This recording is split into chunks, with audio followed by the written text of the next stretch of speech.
Hello friends, welcome to my simple cooking and organising channel. இந்த video வந்து பார்த்தீங்கன்னா, பசங்களுக்கு லீவ் விட்டதுக்கப்புறம் ஒரு மிட் மார்னிங்லேருந்து எடுக்கிறேன்னு வச்சுக்கோங்களேன். ஒரு 11 எடுக்கிற பசங்களுக்கு வந்து பார்த்திங்கன்னா, சாப்பிட்றதுக்கு வந்து ஃப்ரூட்ஸ் எல்லாம் கட் பண்ணி வச்சாச்சு. இது வந்து பார்த்திங்கன்னா பைனாப்பிளுங்க, யாருமே சாப்பிட மாட்டேங்கிறாங்க. அதனால் இதை வச்சு கேசரி செஞ்சிடலான்னு எடுத்து வச்சுருக்கேங்க. காலையில் பிரேக்ஃபாஸ்ட் பார்த்திங்கன்னா ரொம்ப சிம்பிளானது தாங்க. கிச்சடி, வெஜிடபிள் கிச்சடி செஞ்சுருக்கேன். அது தேங்காய் சட்னி இல்லை சாப்பிட்டாச்சு, மீதி இருக்கிறது தான். அது எப்படியோ ஈவினிங்குள்ளே நைட்டுக்குள்ளே காலி பண்ணிடுவோம். இப்போ கிச்சன் பார்த்திங்கன்னா அப்படி தான் இருக்குதுங்க. ஏன்னா சமைச்சிட்ருக்குறோம் இல்லைங்களா, அதனால் அந்த பாத்திரங்கள்லாம் கொஞ்சம் அன்லோட் பண்ணதெல்லாம் அப்படி தான் இருக்குது. இது எல்லாமே க்ளீன் பண்ணிடுவேன். முதல்ல சமைக்கிற வேலை தாங்க மெயின், அதை முடிச்சிட போகிறேன். இன்றைக்கி லஞ்ச் வந்து பார்த்திங்கன்னா முட்டைக்கோசு பொரியல், கத்திரிக்காவும் பாவக்காவும் போட்டு காரக்குழம்பு, இது தாங்க செஞ்சுருந்தேன். ரசம் எப்பவும் போல். சாப்பிட்ற டைம் வந்து பார்த்திங்கன்னா ஆம்லெட் போட்டுக்குவோம். இப்போ பசங்களுக்கு வந்து ஃப்ரூட்ஸ் எல்லாம் கொடுத்துர்லாங்க. மெயினாக தண்ணி வந்து அப்பப்போ வாட்டர் பாட்டிலில் பிடிச்சி கொடுத்துடணுங்க. அதை கொடுத்து முடிச்சாச்சுன்னா ஒரு பெரிய வேலை முடிஞ்சுது. அவங்க பாட்டுக்கு அவங்க சாப்பிட்டுட்ருப்பாங்க. இப்போ நான் பைனாப்பிள் வந்து பார்த்திங்க அப்படின்னா ஸ்கொயர் ஷேப்பில் கட் பண்ணி எடுத்துருக்கேங்க. மிக்ஸி ஜாரில் போட்டு நல்லா ஃபைன் பேஸ்ட்டாக அரைச்சி எடுத்துக்கலான்னு சொல்லிவிட்டு.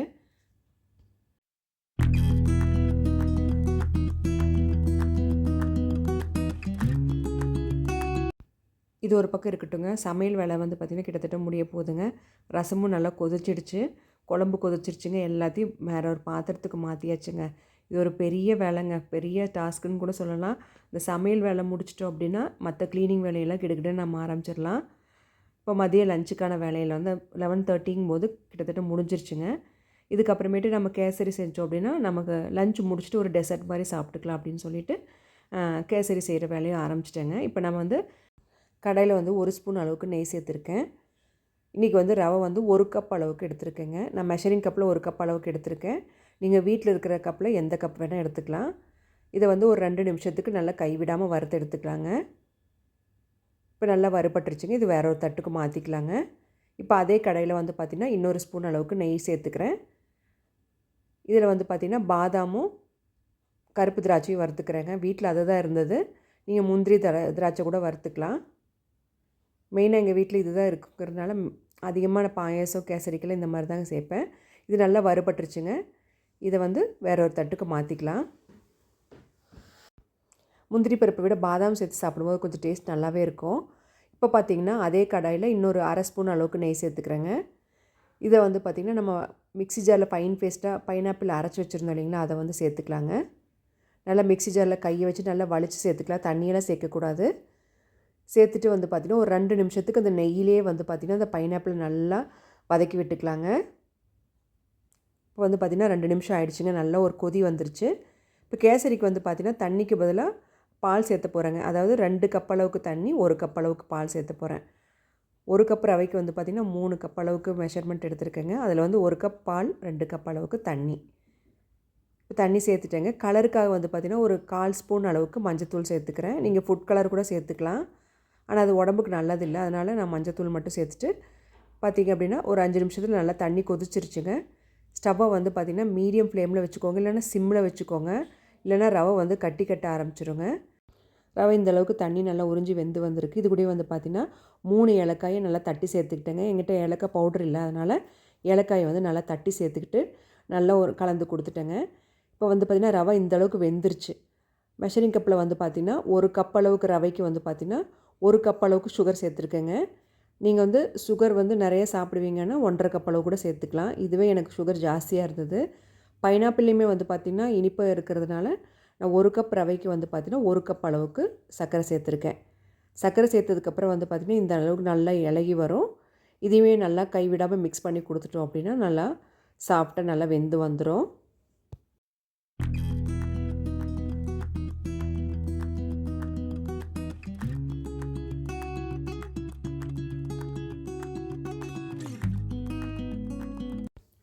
இப்போ ரவை நல்லா வெந்து வந்ததுக்கப்புறமேட்டு நம்ம வறுத்து வச்சுருந்த பாதாமும் கருப்பு திராட்சையும் சேர்த்துக்கிறேங்க. அது கூடவே இறக்கும்போது 1 ஸ்பூன் அளவுக்கு நெய் சேர்த்துட்டு இறக்கிட்டு நல்லா கலந்து விட்டுறலாங்க. அவ்வளோதாங்க. சும்மா 10 நிமிஷத்தில் சூப்பரான பைனாப்பிள் கேசரி ரெடி ஆயிடுச்சுங்க. கண்டிப்பாக இது நீங்கள் ட்ரை பண்ணி பாருங்கள். நம்ம வழக்கமாக சாப்பிட்ற கேசரி விட நல்லா டிஃப்ரெண்ட்டாக டேஸ்ட்டாக இருந்தது. பசங்களுக்குமே வந்து பார்த்திங்கன்னா ரொம்ப பிடிச்சிருந்தது.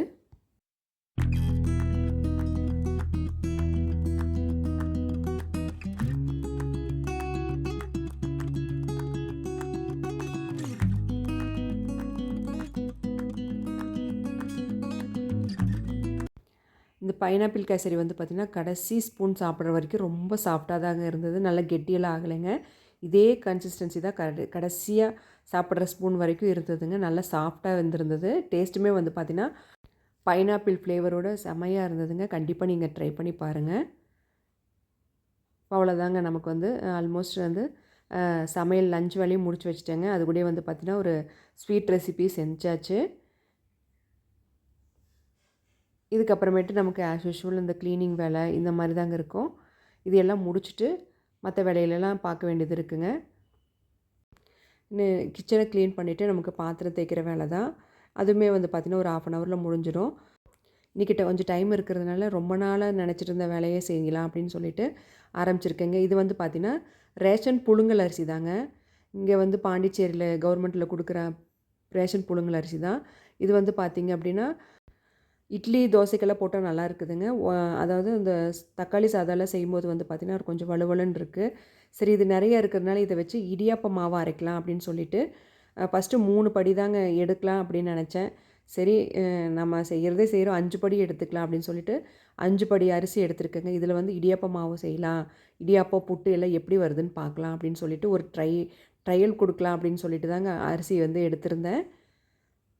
இப்போ வந்து இந்த படியில் வந்து பார்த்திங்கன்னா 5 படி அளவுக்கு எடுத்துருக்கேங்க. இதை வந்து கொஞ்சமாக கல்லுப்பு சேர்த்துட்டு நல்லா வாஷ் பண்ணி எடுத்துக்கலாம்.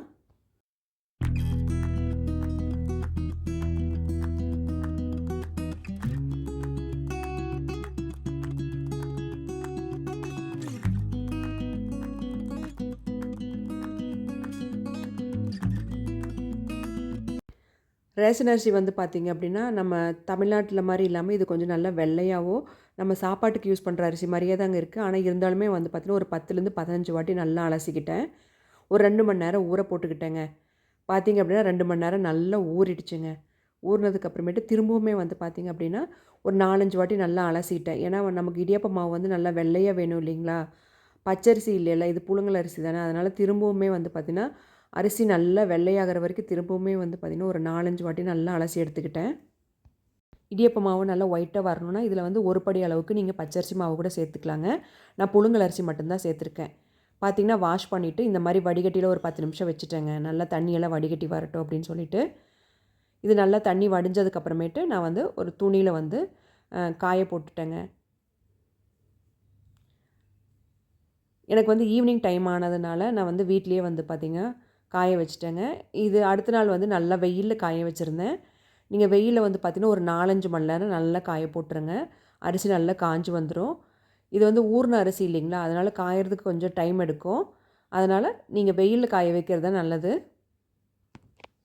நம்ம அரிசி வந்து நல்லா வெயிலில் காய வச்சிட்டோம் அப்படின்னா 6 மாதம் கூட அரிசி மாவு வந்து கெட்டு போகாதுங்க.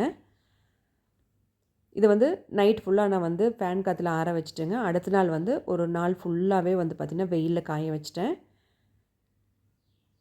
இப்போ இந்த அரிசியெல்லாம் நல்லா காஞ்சதுக்கப்புறமேட்டு நான் காமிக்கிறேங்க. பார்த்திங்க அப்படின்னா அரிசி நல்லா பார்த்திங்கன்னா ட்ரை ஆகிடுச்சு. இந்த அளவுக்கு நல்லா காஞ்சி வந்துருச்சுங்க. இதை கொண்டு போயிட்டு நம்ம மில்லில் அரைச்சிட்டு வந்துடலாம்.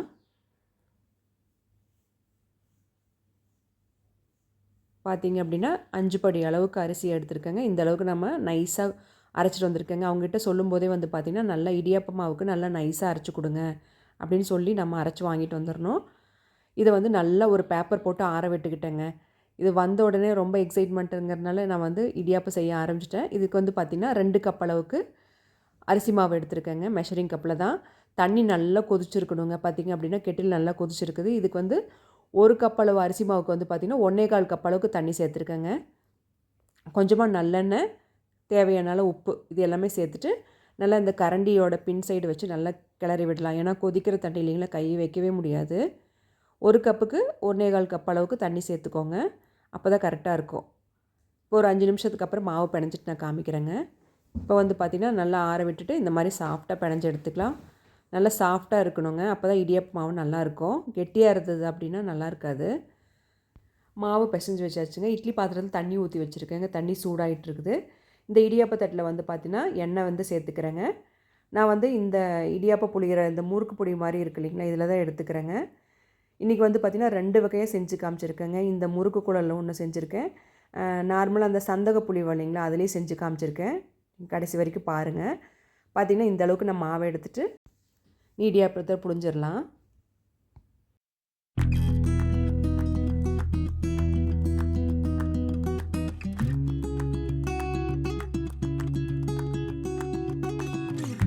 இடியாப்ப தட்டு இட்லி தட்டு ரெண்டுலேயுமே வந்து புழிஞ்சிக்கிட்டேங்க. இதை வந்து நல்லா சூடாக இருக்கிற இட்லி பாத்திரத்தில் வச்சுட்டு வேக வச்சாச்சு. அதுக்கு அடுத்தது வந்து பார்த்திங்கன்னா நம்ம சந்தக புளிவோம் இல்லைங்களா, அதுலேயுமே செய்வோம் அப்படின்னு சொல்லிட்டு ஃபஸ்ட் டைம் வந்து இதை மாதிரி ட்ரை பண்ணுறேன்.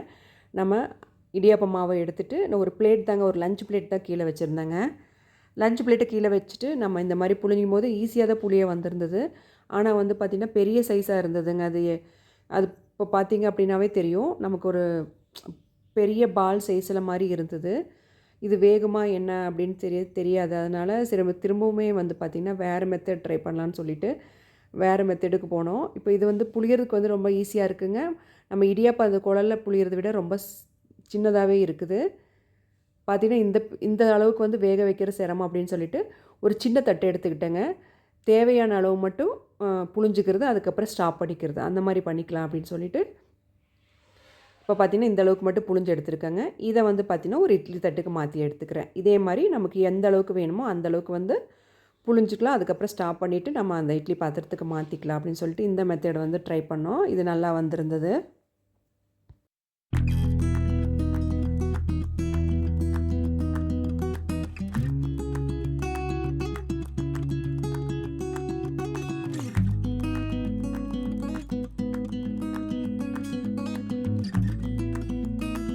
ஃபஸ்ட்டு பேட்ச் வந்திருந்தது இல்லைங்களா, அந்த முறுக்குக்குள்ளே பிடிஞ்சது, அது வந்து பார்த்திங்க அப்படின்னா பசங்க வந்து பசிக்குதுன்னு சொல்லிட்டு சாப்பிட்டாங்க. இது வந்து செகண்ட் பேட்சுங்க. நமக்கு நார்மலாக அந்த சந்தகத்தில் போட்டோம் இல்லைங்களா, அந்த இடியாப்பம் தான் நல்லா சாஃப்டாக வந்திருந்தது. இது வந்து சின்ன சின்ன சைஸில் இருந்ததுங்க. அது கொஞ்சமாக பெருசாக இருந்தது, அவ்வளோதான் டிஃப்ரெண்ட்டு. டேஸ்ட் வைஸ் பார்த்திங்கன்னா ரெண்டுமே நல்லா இருந்தது. பார்த்திங்கன்னா ரேஷன் புழுங்கல் அரிசியில் இவ்வளோ டேஸ்ட்டாக நம்ம கடையில் சாப்பிட்ற மாதிரியே இருந்ததுங்க. நல்லா டேஸ்ட்டாக இருந்தது. இந்த குருமா கூட வச்சு சாப்பிடும்போது ஹோட்டலில் எப்படி கொடுப்பாங்களோ அதே மாதிரி தாங்க இருந்தது. நான் இன்றைக்கி வந்து ஒயிட் குருமா தான் நிறைய வெஜிடபிள்ஸ் போட்டு செஞ்சுருந்தேன். வீட்டில் எல்லோரும் சாப்பிட்டு நல்லா இருக்குன்னு சொன்னாங்கங்க. பச்சரிசியில் செஞ்ச மாதிரியே இருந்ததுங்க. நம்ம இது ரேஷன் புழுங்கல் அரிசின்னு சொன்னால் யாருமே நம்ப மாட்டாங்க. அந்த அளவுக்கு டேஸ்ட் வைஸு எந்த ஒரு டிஃப்ரெண்ட்டும் இல்லை. ஏன்னா ரேஷன் புழுங்கல் அரிசியில் நீங்கள் செய்யும்போது நீளமான அரிசியில் செஞ்சு பாருங்கள், கொஞ்சம் டேஸ்ட் வந்து சேமாக வந்துடும். அவ்வளோதாங்க ஃப்ரெண்ட்ஸ், இந்த வீடியோ வந்து உங்களுக்கு யூஸ்ஃபுல்லாக இருக்கும்னு நம்புகிறேன். அப்படி பிடிச்சிருந்துன்னா மறக்காமல் என்னோடய சேனலை சப்ஸ்கிரைப் பண்ணிவிட்டு சப்போர்ட் பண்ணுங்கள். உங்கள் ஃப்ரெண்ட்ஸ் அண்ட் ஃபேமிலிக்கு ஷேர் பண்ணுங்கள். தேங்க்ஸ் ஃபார் வாட்சிங். பாய்.